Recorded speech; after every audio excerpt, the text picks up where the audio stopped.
Wherever you are, welcome to another of my takes on China. A great question came from a regular contributor based on a comment that I made in an interview a few days ago with Felix Abt, Lix Explores.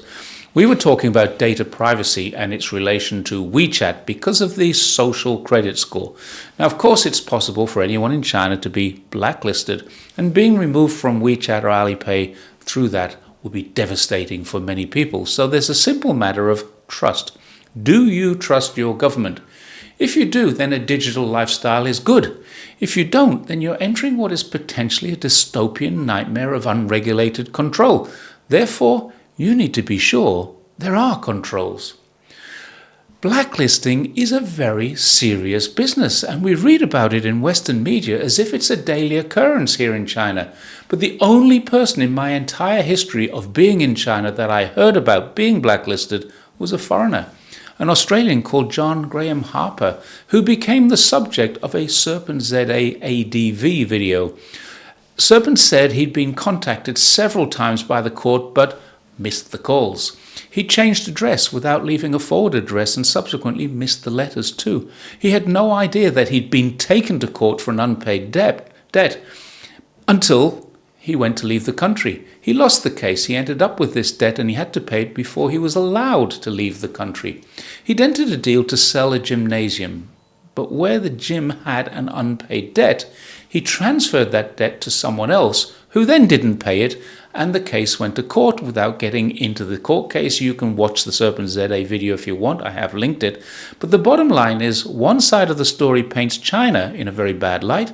The other side of the story is that Harper had genuinely incurred a debt, signed it over to a Chinese person who had not paid it. The person had been to court, and the court decided that Harper was the true owner of the debt. Ultimately, Harper was arrested by police in Shenzhen. He was ordered to pay the debt at the rate of 20,000 RMB a month. Now, a little research on the man tells us that the Serpent ZA story, not surprisingly, is incorrect, incomplete, and misleading. There's another site called Expat Rights, which has a much fuller description of what actually happened, and it's a warning to all of us. If you do anything legally in China, get your own lawyer, cover yourself. All Harper needed to do was get a bank involvement to transfer the debt. If the bank had done that, it would have taken half a day in the bank to get all the appropriate paperwork signed, and the debt would be legally transferred to a new debt holder.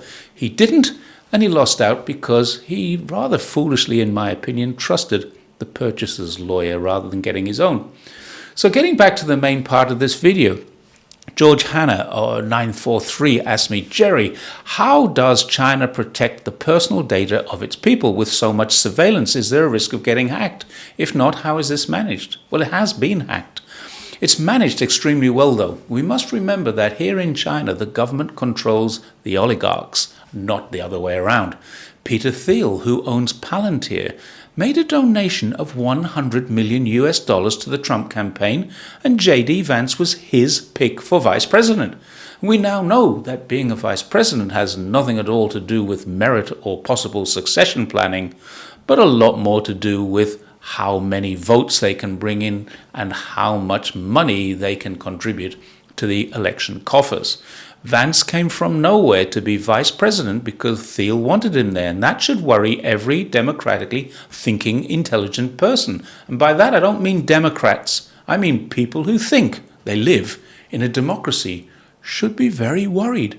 Because if the government wishes to control how Palantir harvests, collects, stores or uses information, they can only do so if they comply with Palantir's wishes, not if they're in the best interests of the voters.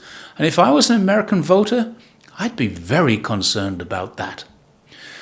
Data protection laws in China are very strong. It's one of the reasons why groups like Palantir, Meta, Google, they don't work here.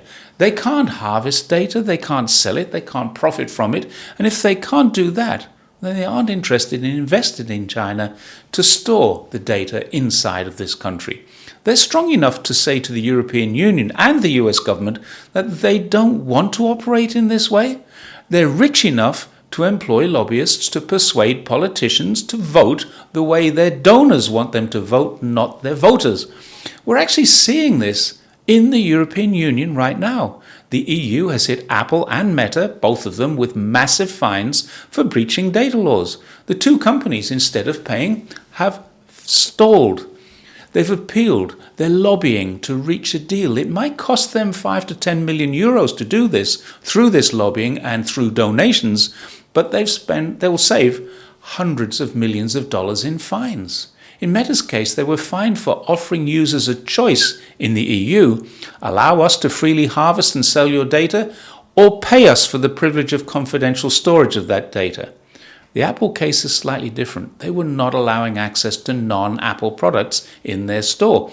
But the most interesting aspect of this for both parties are now apparently close to a deal to reduce their fines and change their operating models in the EU. In other words, the EU is doing to these corporations exactly what China has said we would do in China. It's accused of heavily-handed tactics here. It's accused of blocking them purely because they have transparent laws preventing these forms of exploitation of consumers. So then the next question might be, how does China do this, and can they be trusted to do it properly? Well, if history is anything to go by, yes, they can. Didi, the Chinese version of Uber, was fined $1.2 billion. That's over 8 billion RMB. Didi's chairman, Cheng Wei, and president, John Lui, were additionally personally fined 1 million RMB. That's $148,000. For one thing we can be certain of, Tim Cook and Mark Zuckerberg will not be digging into their pockets for a personal fine. They already paid it in advance through contributions and political donations. In another case in 2023, the China National Knowledge Infrastructure, CNKI, a massive online database organization, was fined 50 million RMB for using data without permission and for storing data after clients had cancelled their accounts. That's why I know I'm safe. We can also check out what happened to Alibaba in 2022. There was a breach of their security and their account holders were hacked and leaked. There was a massive change in how data was stored and how it was protected. Tencent also had a breach 2023 with many police records stored in their cloud being hacked. Now, I'm not sure of the result of this one yet, but it means data security has been picked up in China, and that is all a matter of public record. Of course, there is a danger of hacking. Some of the best minds on the planet are working on this. And there is a safer place. Is there a safer place anywhere? If there is, it's not in China. China has a record of proper management, proper procedure in a place that the laws are very strong. No one can legally access my data without either my express permission or the permission of the legal system. And if my data has been deleted by me, no one can legally access it at all, even with court permission, because it's illegal to store deleted data in China. The CNKI breach consolidated that into law. Of course, if I'm suspected of breaking the law, then a court order can be obtained and used to investigate me. I have no problem with that. And certainly that's no different to anywhere else on the planet as far as I'm aware. So to answer the question, yes, data is as safe here as it's possible to be. Personal information is protected under the law and accessible only under legal methods. And while there is much surveillance and a lot of data stored, that surveillance is not used to oppress the population, but to protect the population. And every Chinese person that I know trusts it will not be used against them without proper authority. The biggest question this inquiry raises is, do you trust your government? In China, we do. We feel safe because the government has proven time and time again that they will protect us. In the West, it's different. People won't trust the government. They won't trust data collections, not because of fears of hacking, which are just as real anywhere, but because the government has proven time and time again that they do not preserve the sanctity of our private information. They are monitoring, despite laws that say they shouldn't. But it's a lot worse than that. It's not just the government we need to trust. It's Facebook, Google, YouTube, TikTok, and all the rest of them that have our data. They store it, they harvest it, they use it to sell us products, and all without needing our permission. And if they have rogue employees, may very well use it to blackmail, coerce, or influence us to do something that we don't want to do. The real question is simple. Who do you trust? I know who I trust. Thanks once again for watching my take on China. I will see you next time. Bye for now.